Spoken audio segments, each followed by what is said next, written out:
사랑하는 성도 여러분, 오늘은 어버이 주일입니다. 부모님을 생각하면 마음속에 여러 가지 감정이 올라옵니다. 감사한 마음, 죄송한 마음, 그리고 오래전에 못다한 말들이죠. 부모님은 자녀를 위해 참 많은 것을 감당하셨습니다. 때로는 억울하게 오해를 받으면서도 묵묵히 견디셨습니다. 때로는 자녀 때문에 손해를 보면서도 웃으며 넘기셨습니다. 잘 하려고 했는데 알아주지 않아도 힘들어도 내색하지 않으셨습니다. 그 모습이 사실 우리 신앙의 모습과 참 많이 닮아 있죠.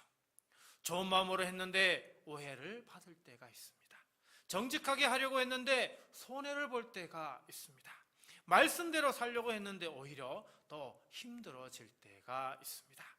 그럴 때 마음속에 질문이 생깁니다. 내가 잘하고 있는 것이 맞나?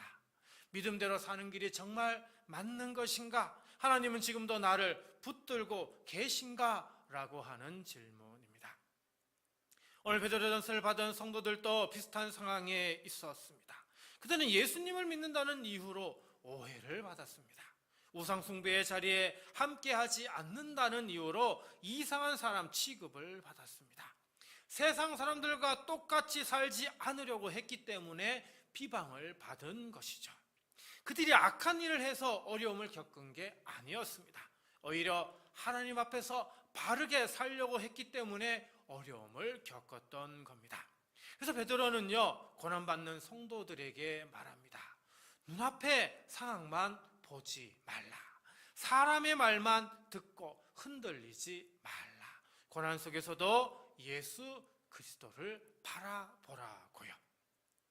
베드로는 고난받는 성도들의 시선을 예수 그리스도께로 돌립니다. 성도가 어려움을 이기는 힘은요, 자기 마음속에서 억지로 짜내는 게 아니라는 겁니다. 성도가 다시 일어설 수 있는 그 힘은 예수님께서 우리에게 하신 일을 바라볼 때 생긴다라고 하는 겁니다. 사랑하는 성도 여러분, 어버이 주일인 오늘 우리는 부모님의 사랑을 생각하면서 동시에 그 사랑보다 훨씬 더 크고 완전한 사랑을 바라봐야 합니다. 부모님의 사랑도 크지만 우리를 위해 십자가를 지신 주님의 사랑은 그보다 더 깊고 더 완전하고 더 영원하다라고 하는 사실입니다.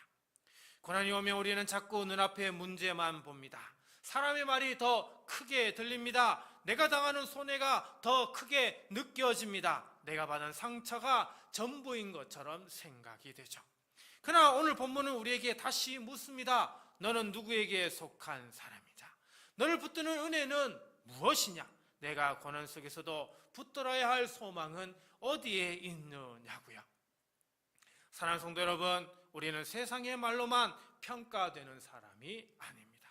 실패와 상처로 끝나는 그런 사람도 아닙니다. 우리는 예수 그리스도께 속한 사람입니다.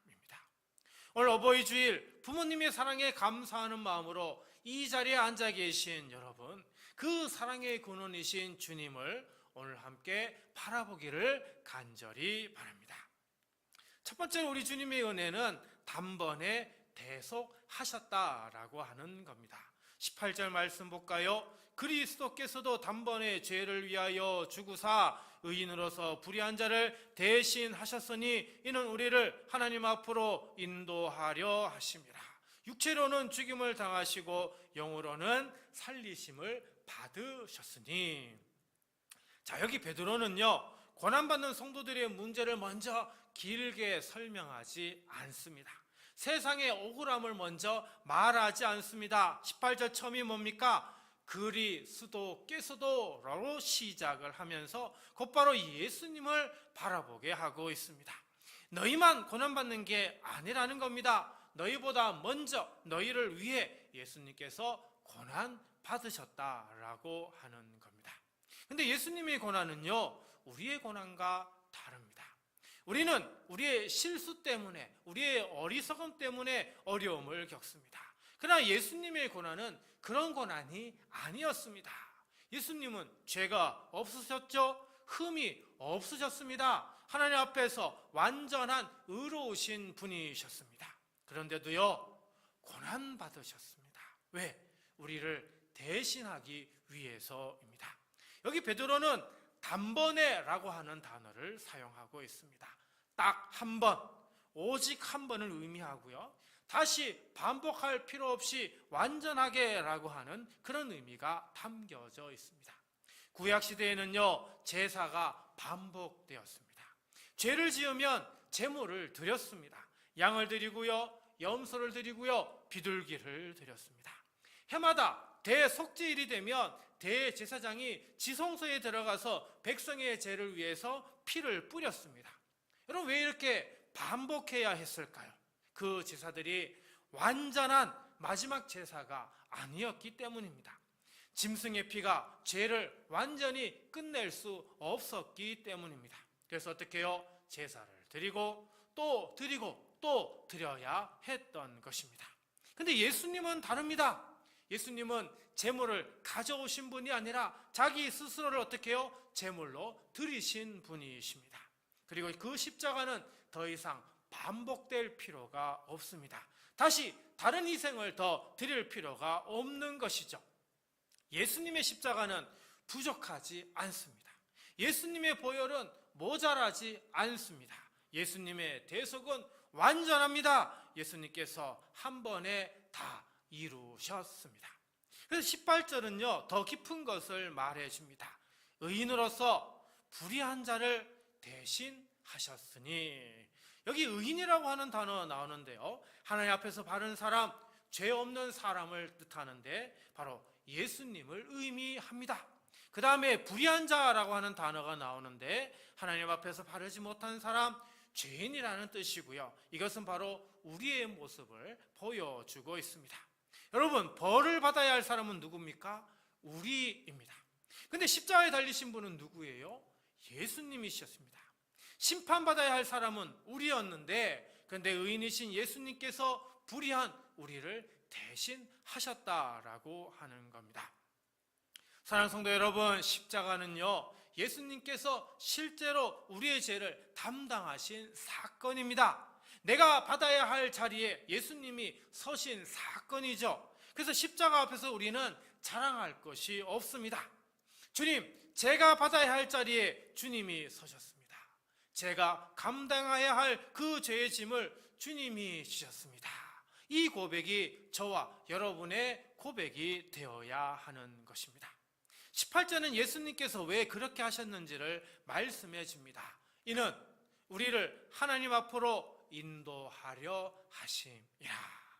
여러분, 예수님께서 십자가를 지신 목적은요, 단지 벌을 면하게 하려는 데 있는 게 아닙니다.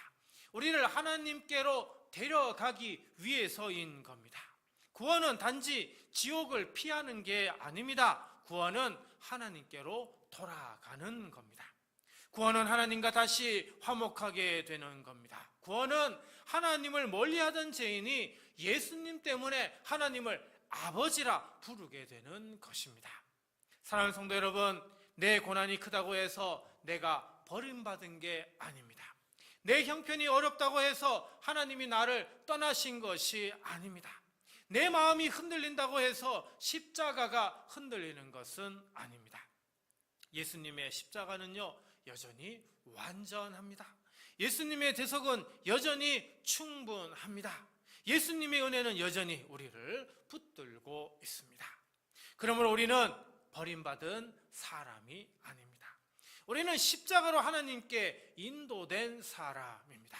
우리는 주님의 완전한 대속 위에 서 있는 사람입니다. 이 은혜를 붙들고 오늘 또 믿음으로 살아가시는 저와 여러분 모두가 되시기를 간절히 기도드립니다. 두 번째로 우리 주님의 은혜는요, 부활로 승리하셨다라고 하는 사실입니다. 21절 말씀 볼까요? 물론 예수 그리스도께서 부활하심으로 말미암아 이제 너희를 구하는 편이 곧 세례라. 이는 육체의 더러운 것을 제하여 버림이 아니요 하나님을 향한 선한 양심의 강구니라. 자, 여기 중요한 단어가 나옵니다. 바로 부활입니다. 부활, 헬라어로 아나스타시스인데요, 다시 일어나다, 죽음에서 살아나다라고 하는 뜻입니다. 예수님은 십자가에서 실제로 죽으셨습니다. 잠시 기절한 게 아닙니다. 죽으신 것처럼 보이신 것도 아닙니다. 예수님은 정말 죽으셨고 그리고 무덤에 장사되셨습니다. 그러나 죽음이 예수님을 붙잡아둘 수 없었습니다. 무덤이 예수님을 가둘 수 없었습니다. 하나님께서 예수님을 죽은 자 가운데서 다시 살리셨기 때문입니다. 막달라 마리아를 생각해 보십시오. 예수님이 돌아가신 그 주일 이른 아침에 마리아는 눈물을 흘리며 무덤으로 달려갔습니다. 그에게 그날 아침은 절망의 아침이었죠. 근데 무덤이 비어 있었습니다. 당황하고 울고 있는 마리아에게 누군가가 말을 겁니다. 여자여, 어찌하여 울며 누구를 찾느냐? 마리아는 이 소리가 동산지기인 줄 알았다고 기록합니다. 근데 그분이 다시 마리아의 이름을 불렀습니다. 그랬더니 그 한마디에 마리아는 알아보았습니다. 죽으셨던 그분이 살아서 자신의 이름을 부르고 계시다는 것을요. 절망의 무덤 앞에서 부활의 주님을 만났습니다. 이 부활이 마리아의 눈물을 기쁨으로 바꾸었던 것입니다. 사랑하는 성도 여러분, 기독교 신앙은 죽으신 예수님을 추억하는 그런 종교가 아닙니다. 우리는 훌륭한 스승을 기억하는 사람들이 아닙니다. 우리는요, 죽음을 이기고 살아나신 예수님을 믿는 사람들입니다. 그런데 오늘 본문은 부활로 끝나지 않습니다. 22절 보십시오. 그는 하늘에 오르사 하나님 우편에 계시니. 예수님은 부활하신 뒤 다시 죽음으로 돌아가지 않으셨습니다. 예수님은 하늘에 오르셨습니다. 그리고 하나님 우편에 앉아 계십니다. 여기서 하나님의 우편이라고 하는 것은 단순히 오른쪽 자리를 말하는 게 아닙니다. 성경에서 오른편은요, 권위의 자리입니다. 영광의 자리입니다. 그리고 왕이 다스리는 자리입니다. 즉 예수님은 지금도 살아계실 뿐 아니라 다스리고 계신다고 하는 사실입니다. 고난받으신 주님이 지금 우리의 왕으로 계신다는 겁니다. 십자가에서 조롱받으신 주님이 지금 영광의 자리에 계신다라고 하는 것이죠. 22절 끝에 뭐라고 얘기합니까? 천사들과 권세들과 능력들이 그에게 어떻게 해요? 복종한다라고 말씀하고 있습니다. 여기 복종한다는 단어를 또 보면 아래에 놓이다, 권세 아래에 들어가다, 완전히 굴복하다, 이런 뜻이 담겨져 있습니다. 천사들이 지금 주님께 복종합니다. 권세들이 지금 주님 아래에 놓여 있습니다. 능력들이 주님께 완전히 굴복하고 있는 겁니다. 보이는 권세도 보이지 않는 권세도 모두 그리스도 아래 있는 겁니다. 여러분, 아직 굴복 중인 게 아닙니다. 언젠가 굴복할 것이라는 말도 아닙니다. 이미 완전히 굴복되어진 것입니다. 부활하시고 승천하신 그 순간 그 모든 것이 그분 앞에 무릎을 꿇은 것입니다. 사랑하는 성도 여러분, 우리도 각자의 무거운 짐을 지고 살아갑니다. 누군가는 건강의 문제로 힘들어합니다. 누군가는 가족 때문에 마음이 아픕니다. 누군가는 경제적인 염려로 밤잠을 설치기도 합니다. 누군가는 사람의 말 때문에 깊이 상처받았습니다. 그런데 오늘 말씀은 우리에게 묻습니다. 너는 고난만 보고 있느냐? 아니면 부활하신 주님을 보고 있느냐고요. 너는 문제만 크게 보고 있느냐? 아니면 모든 권세 위에 계신 주님을 바라보고 있느냐고요. 사랑하는 성도 여러분, 부활하신 주님을 바라보면 고난이 작아 보인다는 말이 아닙니다. 고난은 여전히 우리를 아프게 합니다. 문제는 여전히 우리를 무겁게 합니다. 눈물은 여전히 우리에게서 차고 흘러 넘칩니다. 그러나 부활하신 주님을 바라보면 고난의 끝을 다르게 보게 됩니다. 무덤이 끝이 아니었듯이 지금의 문제도 끝이 아닙니다. 십자가가 패배가 아니었듯이 성도의 눈물도 하나님 안에서 헛되지 않습니다. 그러므로 우리는 고난 속에서 이렇게 고백할 수 있어야 합니다. 주님, 제 눈에는 고난이 커 보입니다. 그러나 주님, 고난보다 더 크십니다. 제 마음에는 두려움이 올라옵니다. 그러나 부활하신 주님이 저의 왕이십니다. 저는 문제만 보지 않고 승리하신 주님을 바라보겠습니다. 이 믿음으로 다시 일어서는 저와 여러분이 되시기를 주님의 이름으로 간절히 축복합니다. 마지막 세 번째로 우리 주님의 은혜는 주께 속한 자로 살라 하심입니다. 우리 21절을 다시 볼까요? 물론 예수 그리스도께서 부활하심으로 말미암아 이제 너희를 구원하는 편이 곧 세례라. 이는 육체의 더러운 것을 제하여 버림이 아니요 하나님을 향한 선한 양심의 강구니라. 자, 여기서 우리가 붙들어야 할 단어는요, 세례입니다. 헬라어로 바티조라고 하는데요, 물속에 완전히 잠기다, 흠뻑 적시다, 이런 뜻이 담겨져 있습니다. 천을 염색할 때요, 물감 속에 완전히 담가야만 색을 입힐 수 있는데 바로 이 의미가 또 쓰여지는 단어가 역시 밥티조라고 하는 단어입니다. 근데 베드로는 세례를 단순히 물로 씻는 것만으로 말하지 않습니다. 세례는 더 깊은 의미를 담고 있죠. 세례는요, 내가 예수 그리스도께 속한 사람이다 라고 하는 믿음의 표다라고 하는 겁니다. 그래서 세례를 받을 때 우리는 물을 사용합니다. 하지만 물 자체가 우리를 구원하는 것은 아닙니다. 육체의 더러운 것을 제하여 버림이 아니라고 21절에 말씀하고 있죠. 세례는 목욕이 아니라는 겁니다. 몸의 때를 씻는 것도 아닙니다. 물을 많이 뿌린다고 해서 구원받는 것도 아닙니다. 물속에 들어갔다 나온다고 자동으로 새 사람이 되는 것도 아닙니다. 그렇다면 세례는 무엇입니까? 21절 끝에 말합니다. 하나님을 향한 선한 양심의 강구라고요. 여기서 강구라는 단어가 나오는데요, 헬라어로 에페로테마입니다. 이 단어는 강구, 응답, 서약, 공적인 고백이라는 그런 뜻입니다.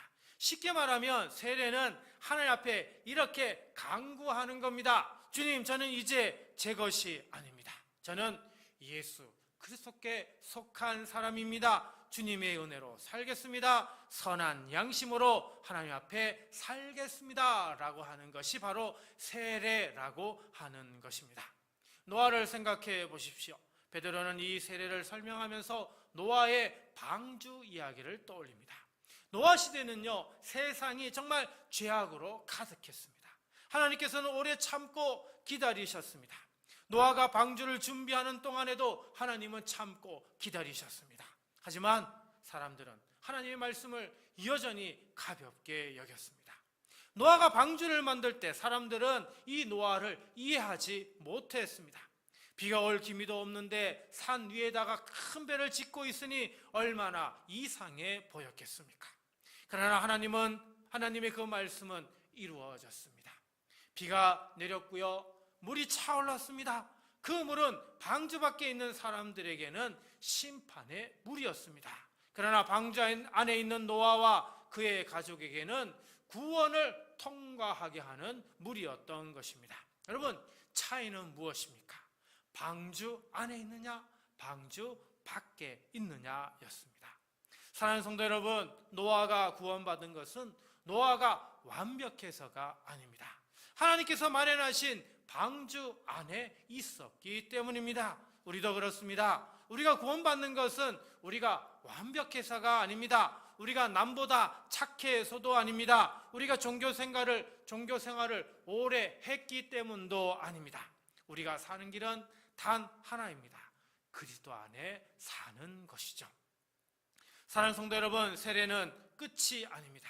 세례는 시작입니다. 세례를 받았다는 것은 이제 다 끝났다는 것이 아니라 이제 주께 속한 사람으로 새롭게 살겠습니다 라고 시작하는 것입니다. 운동선수가 유니폼을 입으면 그 팀에 속했다는 것을 보여줍니다. 군인이 군복을 입으면 그 나라와 부대에 속했다는 것을 보여줍니다. 결혼 반지는 나는 이 사람과 언약을 맺은 사람입니다 라는 표시가 되는 겁니다. 세례도 그렇습니다. 세례의 물 자체가 우리를 구원하는 게 아닙니다. 하지만 세례는 우리가 누구에게 속했는지를 보여줍니다. 사랑하는 성도 여러분, 세례는 과거의 한 장면으로만 남아있으면 아니 됩니다. 세례는 오늘 우리의 삶을 부르는 하나님의 표입니다. 세례는 매일 우리에게 다시 묻습니다. 너는 누구에게 속한 사람이냐고요. 오늘 이 질문에 여러분 어떻게 답하시렵니까? 나는 예수 그리스도께 속했습니다. 나는 주님의 죽음과 부활에 연결된 사람입니다. 나는 이제 주님을 따라 살겠습니다. 이 고백으로 오늘 또 주께 속한 자답게 살아가는 저와 여러분이 되시기를 주님의 이름으로 간절히 축원드립니다.